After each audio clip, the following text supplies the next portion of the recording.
can hear me. All right. If you guys haven't heard before, my name is Dion, and I'm gonna give you my my life and my story living with HIV. Hey, so really it's just 2014 was a year to remember. I was diagnosed with HIV December 8, 2014. My status was openly live via social media, and soon I became the center of HIV in Charleston, Illinois. I can remember that first week like the childhood story, Little Red Riding Hood. Monday, I was given a card to an office that specialized in HIV healthcare, but at the time I didn't know what it was for. Afterwards, I met with my friend Odo and broke down. I then went home and I slept. Tuesday of that week, I reached out to the guy I believe from Pastor Tiffany. He refused and denied everything. He even took 2 of the take-home HIV tests, and they both came back negative. A few days later, I learned that he was a male escort. And if none of you know what a male escort is, it's someone who pretty much gets paid for sleeping and being a boy toy for a much older gentleman. I wasn't a saint by any means, not at all. But I noticed to stay on top of things if I was going to explore this new side of myself, that being if I was gay, or if I was straight, or if I was bisexual, or whatever issue you want to describe it.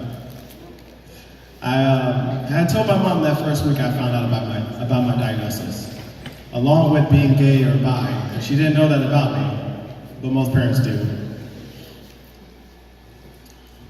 It wasn't the easiest conversation. I learned she had master pain. She was shattered. I remember her voice cracking, and then tears, and then silence. This was when I knew I felt like I wasn't going to be okay. I felt like my life was no longer in my hands or in my control. I felt like I had to let HIV condition my life, who I was, my future, and the people around me. As December moved to January, I discovered that my ex-boyfriend had spread a rumor around campus that there was a person with HIV, and he was positive, and he was spreading it. For the people who didn't know me or believed him, they chose to shame me on social media. I deactivated my Facebook, closed down my Snapchat, deleted my Twitter, and closed my Instagram. For in my mind, I had become insipid poison. All I can recall is being extremely suicidal, to the point where police were breaking into my apartment weekly. From phone calls from my friends and my family for not hearing from me, phone calls from my landlord that were carrying, and then became intrusive and almost left me homeless. This school year was the first year of me living alone, and I didn't like it. Not one bit. I can remember that sensation of the winter on my skin to this day. I didn't know what to do with my emotions, and instead of trying to find ways to help me and fight my depression, I turned to Xanax, which led to other drugs. On some days, I would take so much Xanax with alcohol that I would black out, and my friends or strangers would find me. At first, I used Xanax to ease the pain and anger, and then it developed into me wanting to hide.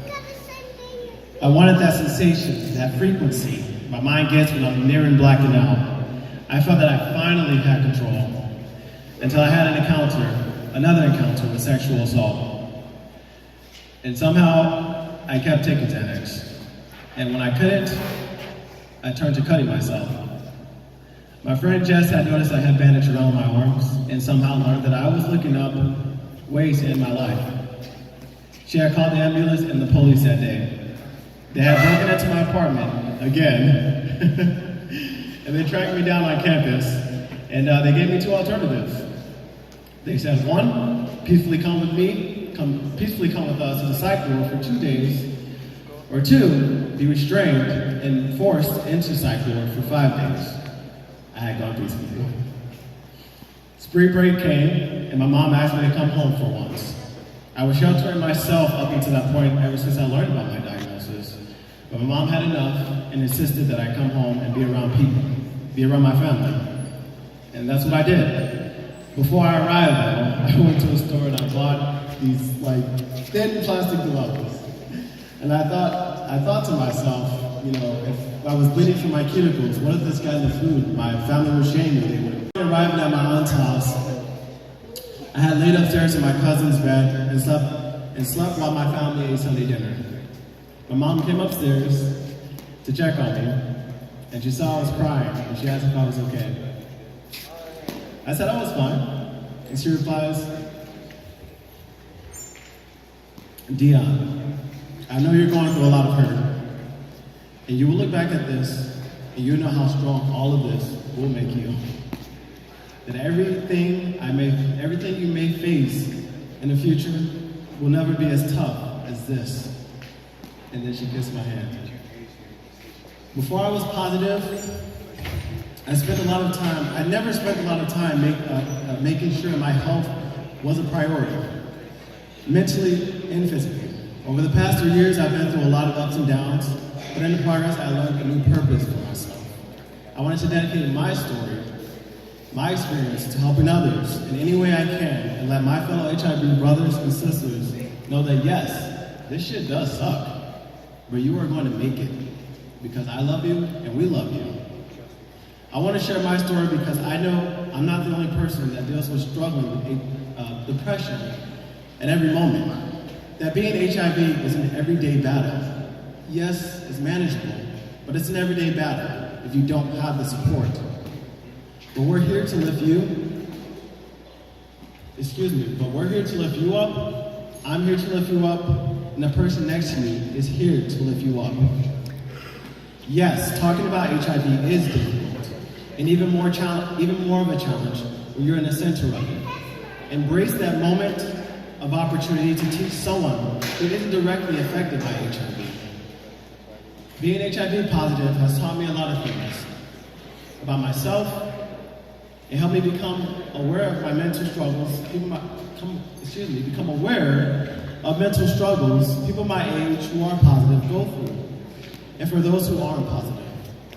I didn't realize how detrimental HIV was in my culture. I thought I had become another piece of statistics in history. However, I became a solution the day I found out about my diagnosis. I didn't understand then like I do now. A solution to bring,